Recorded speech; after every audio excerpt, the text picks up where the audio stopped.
Here, anyone on the left should have their tax raised to 70% minimum and should free up a space in their house. If they want them here, they can pay for them and make the space for them.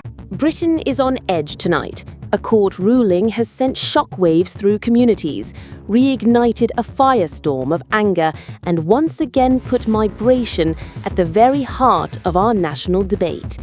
Judges have sided with the Home Office, allowing nearly 140 asylum seekers to remain housed at the Bell Hotel in Epping.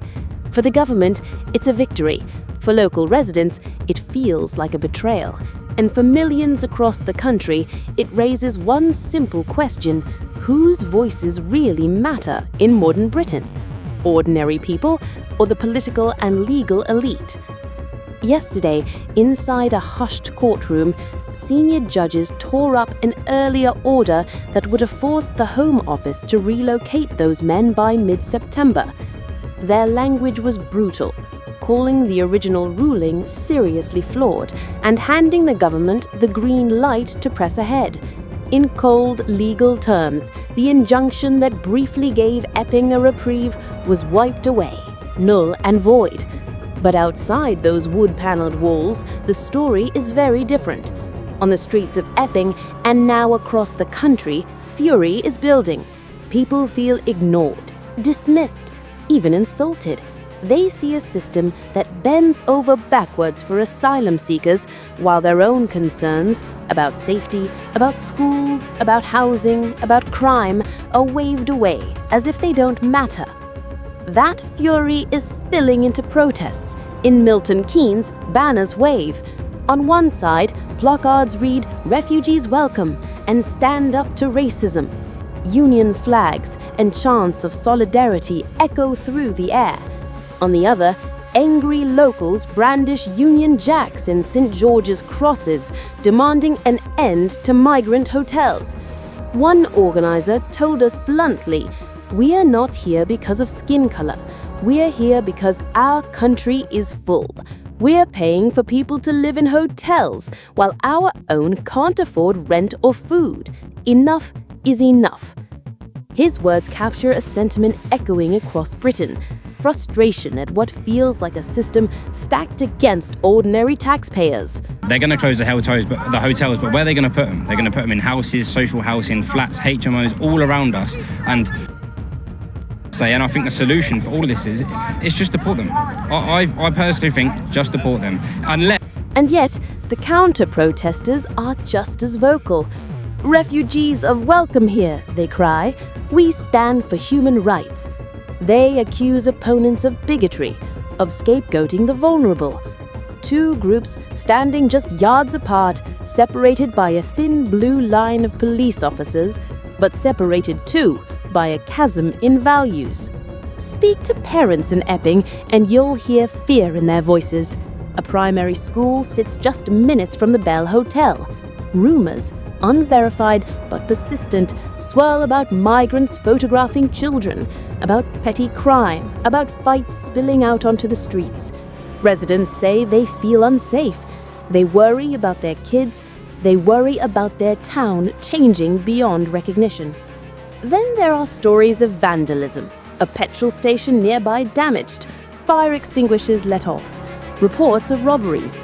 One man tells us, "We've had enough. We're paying the price for decisions we never agreed to, and no one in power is listening." On the other side, young activists argue back. They say Britain has a duty, a moral obligation to shelter those fleeing war, poverty, or persecution.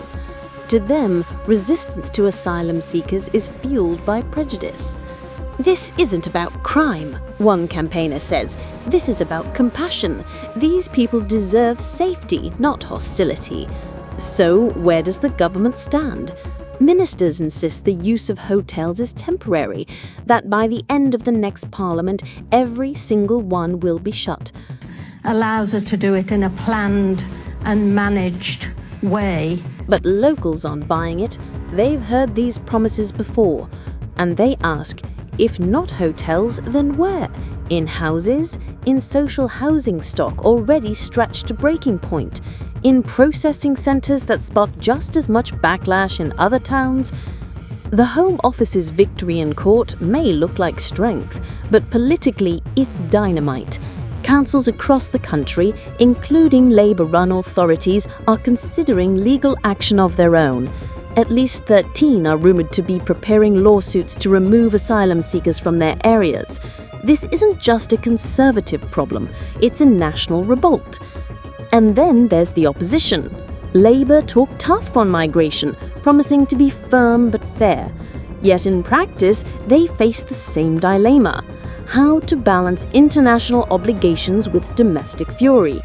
Meanwhile, figures like Nigel Farage seize the moment, calling for deportations, for tougher border controls, for Britain to take back control once more.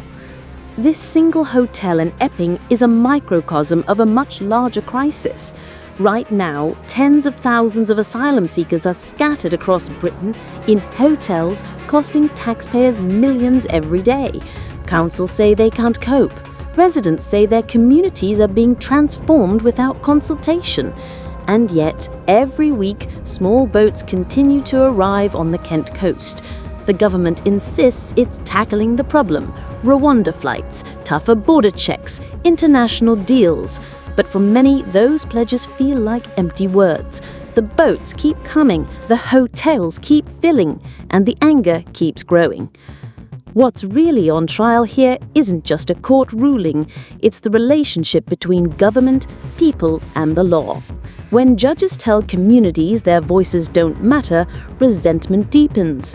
When residents see migrants given accommodation, meals, even allowances while they struggle to pay their bills, bitterness hardens.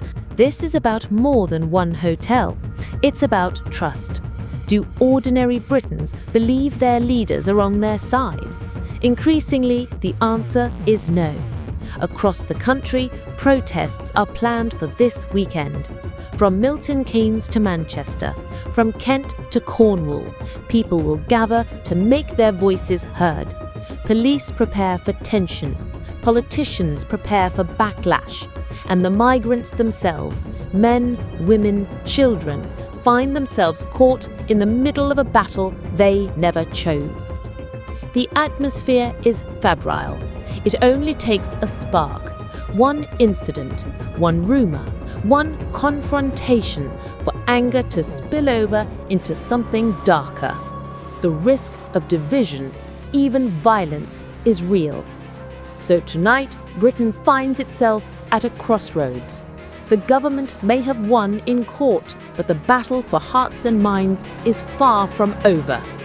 The Bell Hotel ruling has become a symbol of national failure, of local anger, of a country struggling to decide what it stands for.